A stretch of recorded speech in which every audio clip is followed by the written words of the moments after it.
Good? Heads up? Okay. You're welcome. Let me know when you're good. Good? Okay. Thank you. Hey, how are you? So good morning, everyone.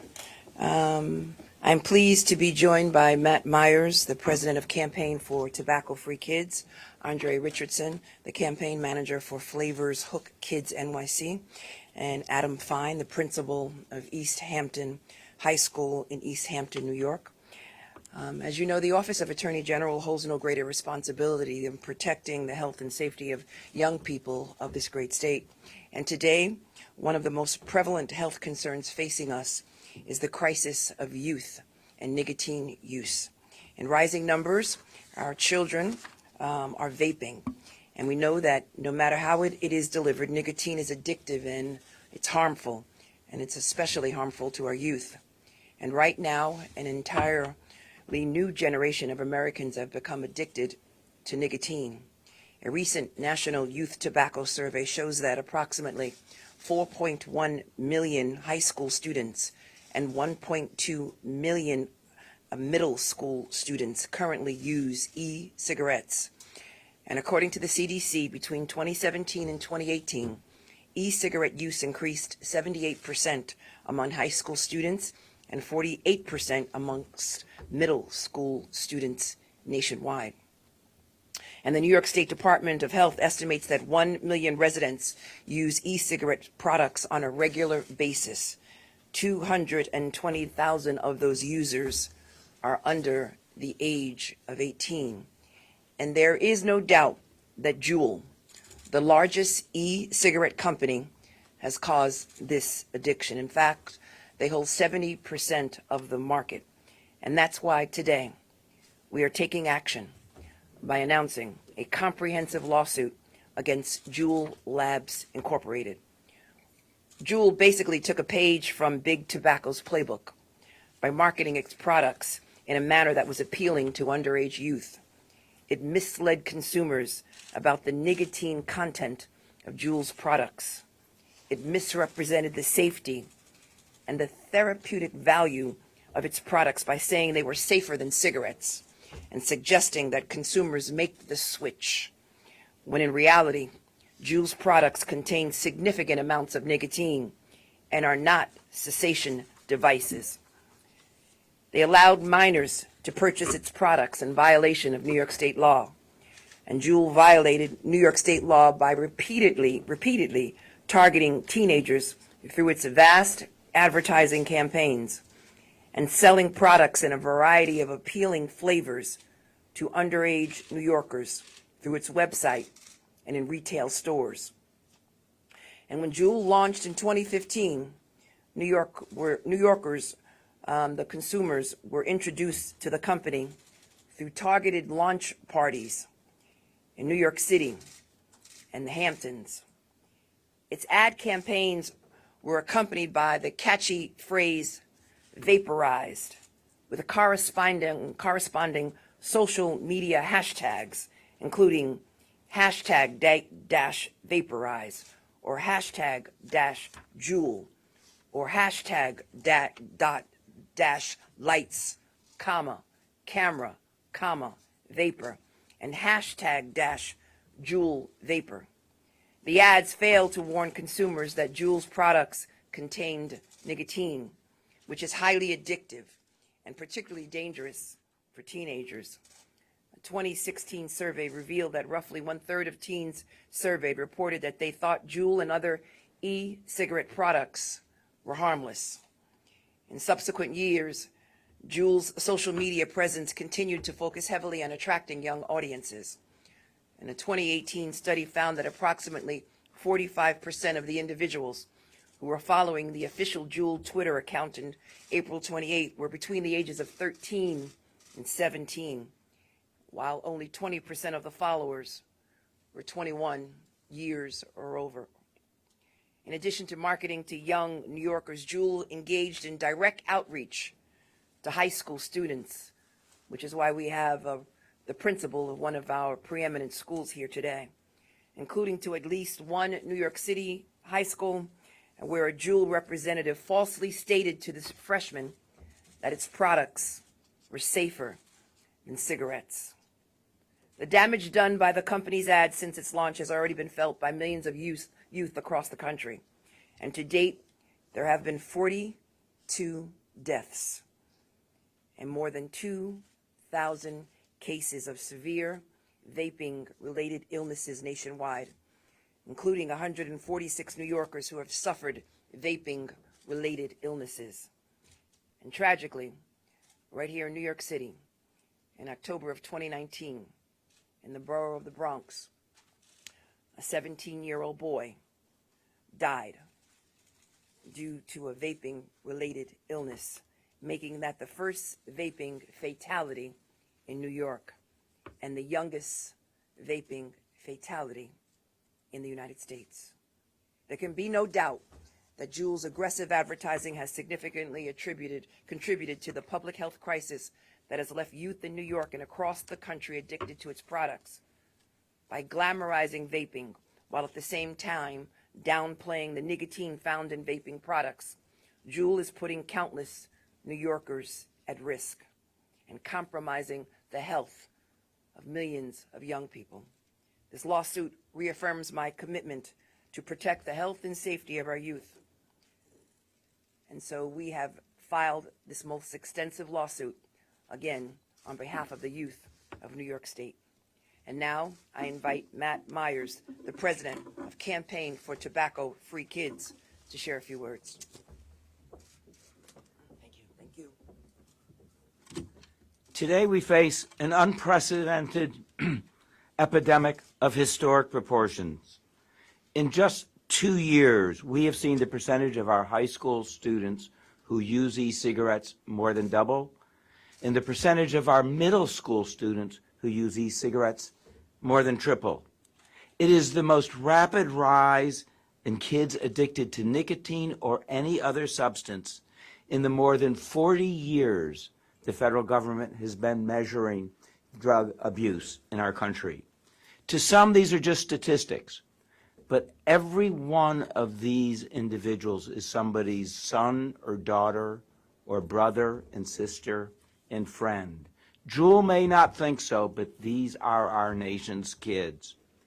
What is unique about this crisis is that it has been largely driven by the behavior and products of one company, Juul Labs, and the conscious, knowing decisions of its executives. From the introduction of its sleek, sweet-flavored, high-tech products to the innovations that allowed them to deliver massive, unprecedented levels of nicotine to kids in a manner that eliminated the harshness that has made it so difficult for so many to smoke cigarettes, to the chemical manipulation of the products so that parents and teachers could not smell on the kids' breath whether they were using these products, to marketing to use the exact same tactics, the exact same themes, and the exact same images used by the tobacco industry 50 years ago. But to make it even worse, they did so through social media so that it went on for years before individuals realized what was going on. The harmful result of Juul's actions cannot be overstated. You already heard today more than 5.3 million middle and high school students use e-cigarettes. Juul is at the center of that. 60% of those kids use Juul's product. The problem is even worse because these kids are not just experimenting, but because of the nature of Juul, these kids are becoming addicted at a rate we have not seen in decades. In 2019, 1.6 million high school and middle school students used e-cigarettes more than 20 days a month, a sure sign of addiction. If you want to compare it to cigarettes, that's more than 3.5 times more serious than the level of cigarettes. Juul's official claims that its popularity among youth is purely accidental and that the product's social media presence following its launch was beyond the company's control. However, As this lawsuit documents clearly, the evidence tells a very different story. Indeed, we now know that Juul bragged internally, that it studied carefully the documents obtained from the tobacco companies about how they marketed to kids. As this complaint today documents, this crisis didn't just happen, it was caused. The rise in e-cigarette use among our youth coincides exactly with the rise in the sale of Juul e-cigarettes. It isn't a coincidence. The vast majority of youth today who are addicted use the flavored e-cigarettes of the type promoted by Juul, with fruit, menthol, or mint, the most commonly reported flavors. Today, I'm happy to say, Juul's aggressive, irresponsible actions are being met by an equally aggressive response by our governmental officials. And that's what's critical if we're going to reverse the epidemic. Today's lawsuit is a powerful and necessary response. Hopefully, it is part of a broad, comprehensive response to remove the flavored e-cigarettes that have fueled the youth e-cigarette epidemic. Indeed, hopefully later this month, the New York City Council will consider a bill to remove those products, and hopefully early next year, the New York State Legislature will do so. Today, I'm here on behalf of all of New York's kids. We want to personally thank and commend the Attorney General and pledge that we and all of our public health partners will work with her and her team both to hold Juul accountable and to ensure that our kids are accurately, adequately, and well informed. Thank you.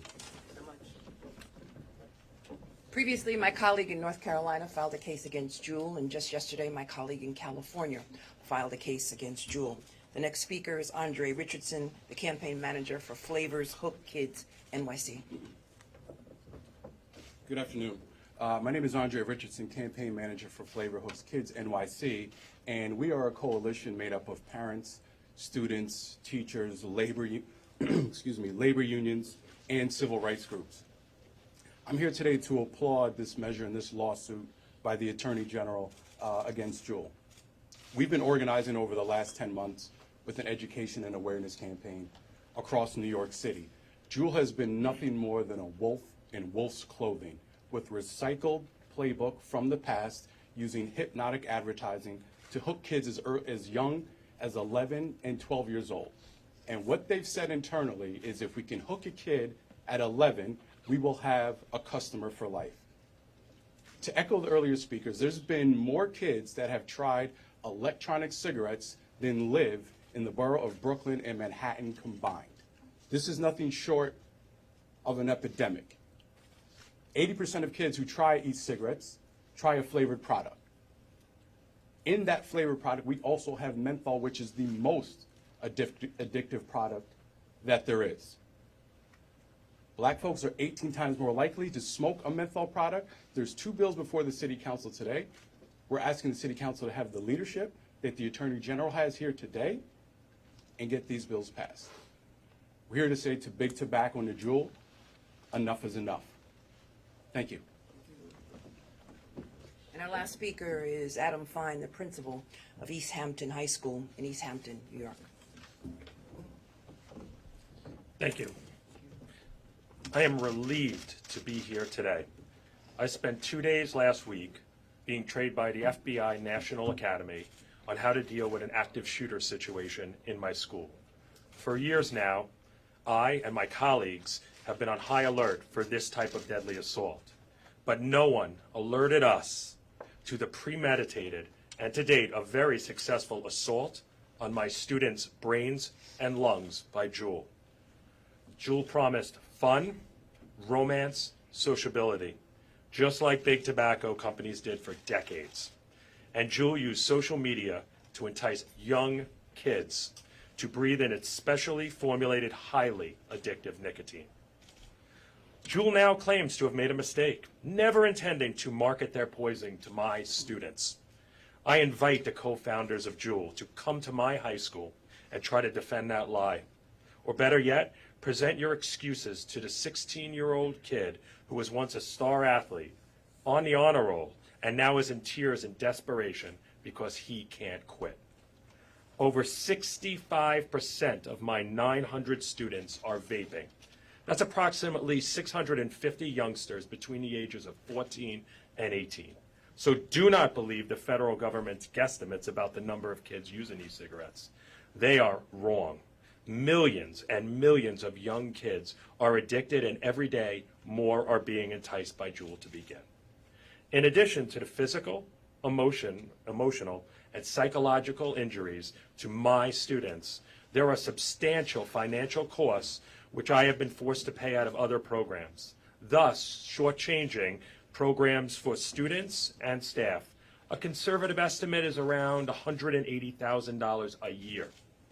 We have come to realize that we cannot discipline our way out of this epidemic.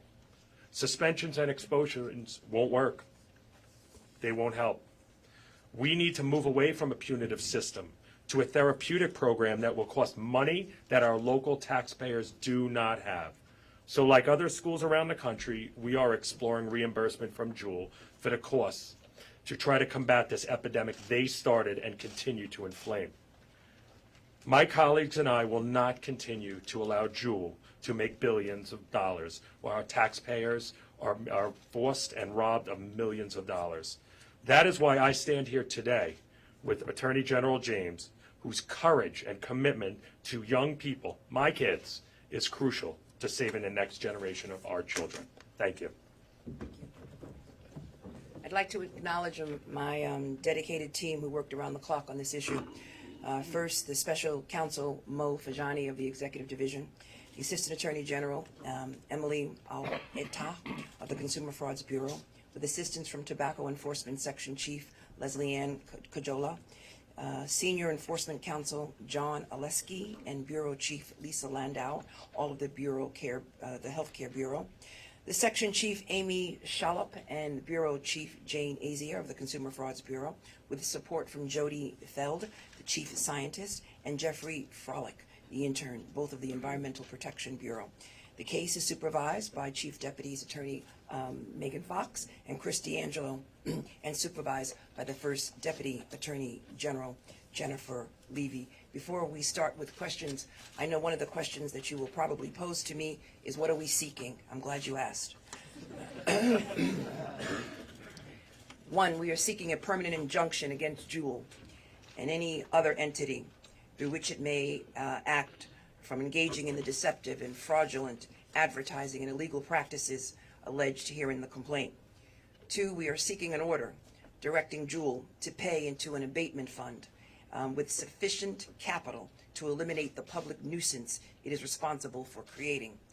Three, we are seeking civil penalties of $5,000 to the state of New York pursuant to General Business Law Section 350D for each instance of deceptive or unlawful act or practice that violates the law. We are also seeking civil penalties of $1,000 to the state of New York for each instance of a sale. We are also seeking restitution and damages to the state of New York based on their fraudulent, deceptive, and illegal practices. And we're also seeking reimbursements as a result of the costs to the great state of New York. And lastly, we are seeking an order directing Juul to produce an accounting of their profits and to disgorge all profits resulting from the fraudulent and illegal practices alleged herein. Again, we are seeking Juul from refraining from this type of behavior, and particularly targeting young people in the great state of New York. We will take on questions, on-topic questions first, and then off-topic. Yes, sir. My understanding is that the vast majority of these illnesses, if not all of them, have been related to vaping marijuana. I'm wondering how we can reconcile that. Is there any proof that the Juul products themselves cause this kind of lung disease, harm, or death? So again, the harm that we have caused is the result of all the individuals who are suffering from respiratory problems as a result of the harmful chemicals contained in Juul products. We have not engaged in any investigation as it relates to its ties to marijuana.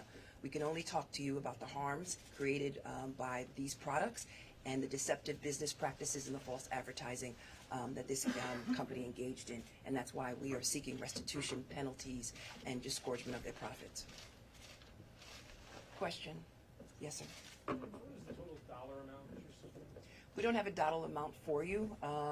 Again, there'll be, as you know, as we launch this investigation or file this investigation, there will be some discovery, and we can get to that final amount at a later point. Do you ballpark it? I'm not going to ballpark it at this point. Then you'll hold me to it. Any other questions? When was the case filed? The case was filed as of today.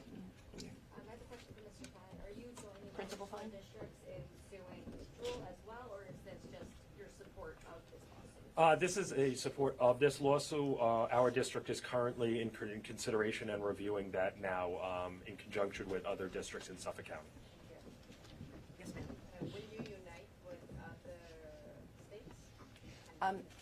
So again, I support my colleague in North Carolina, Josh Stein, and I also support Attorney General Becerra in California, who filed this lawsuit yesterday. Well, another question. Still, we are talking about a startup which has received quite a lot of billion also from other tobacco companies. But is there a risk that this company might just, it's a startup, might just close down? You mean file bankruptcy? So again, we will pursue our remedies in bankruptcy court, and so that will not prevent us. Bankruptcy can be set up in such a way as we can recover penalties and damages as a result of all of the harm and destruction they've caused in the great state of New York.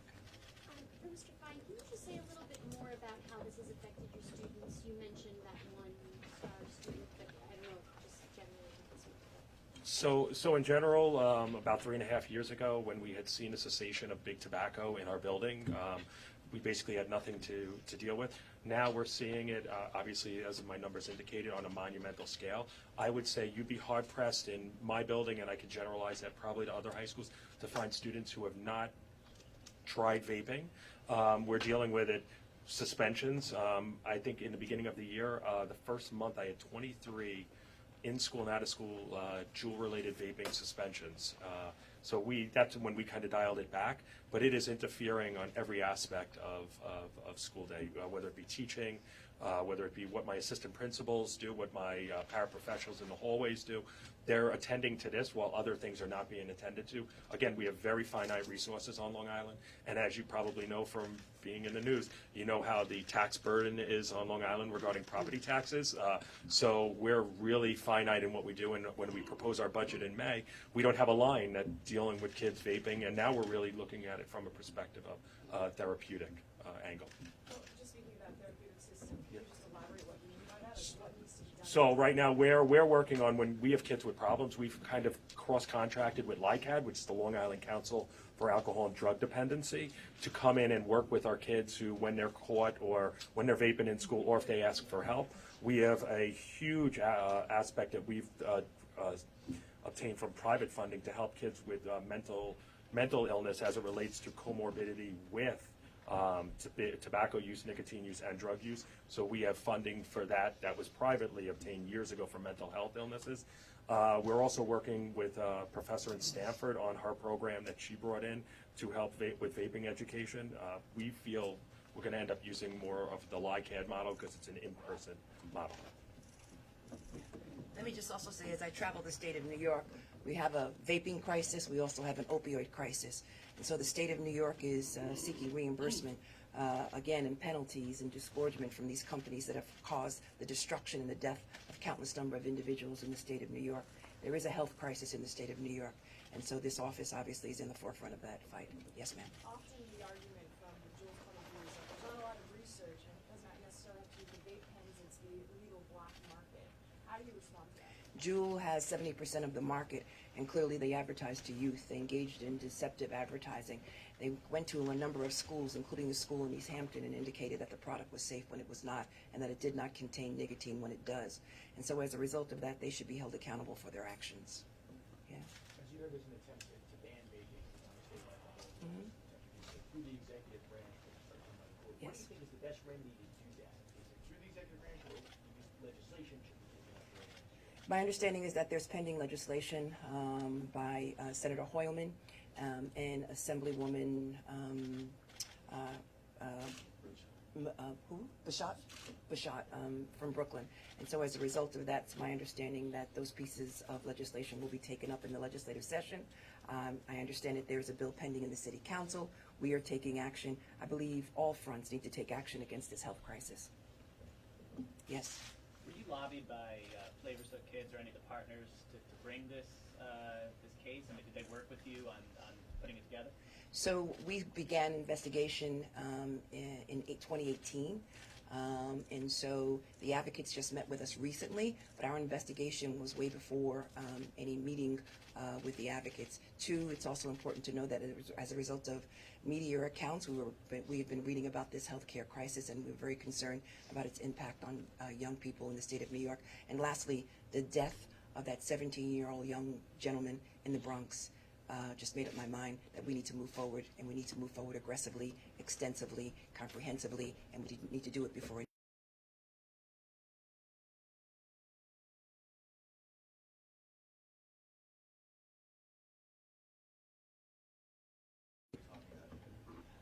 The exact number of the sales to minor, we can get that number to you. It was related to vaping. I don't know if the product, in fact, was Juul, but since Juul has 70% of the market, I don't know whether or not the individual was using a Juul product, but clearly as a result of all of their advertising and the notion that a significant number of young people thought that e-cigarettes were safe, Juul has to take responsibility for their actions. What is the possible impact of this lawsuit on Juul? So Juul, again, is a profitable company, and so it's really critically important that Juul be disgorged of all of its profits, and that those profits be used towards education for programs such as the principal mentioned, and obviously to reimburse the state of New York for the cost of taking care of individuals who have been hospitalized and who suffer from respiratory problems. How do you differentiate between ads like this that are maybe geared toward younger people as opposed to geared toward underage people? I mean, how is this specifically geared toward children? So again, I think this, because of social media and because of the different colors of the products, they used menthol, they used mango, they used mint. All of these flavored products were geared towards young people, minors, as well as teenagers and tweens. And so as a result of that, we are seeing an entire generation of individuals who are hooked to vaping. Could I also Sure. adults also like those flavors? Could I there's a really important thing to know about Juul. From the year Juul became popular, we saw a dramatic rise in youth use of e-cigarettes. We saw no rise. I want to emphasize the word no rise in the percentage of adults who use e-cigarettes. In 2015, when Juul came on the market, roughly 3.5 to 3.7% of adults used e-cigarettes. Last year, that number was 3.2%. During the same period, the rise in the use of e-cigarettes among kids, underage kids, rose geometrically. The entire chart rise of sales in the e-cigarette market during those years was underage sales. So when Juul says we're concerned about adults, either they're the worst marketers in the history of mankind, or that you shouldn't believe what they're saying. Aren't you concerned that by going after Juul, that you're gonna that other smaller companies, other entities will come in and try to fill that vacuum of the pens? So if other companies try to fill that vacuum, we will initiate litigation against those companies as well. We have a healthcare crisis in the state of New York, and it's really critically important that we not advertise and or target e-cigarettes towards young people, and that we have the appropriate warnings, and that we do the proper education, and that individuals understand the harmful effects of vaping.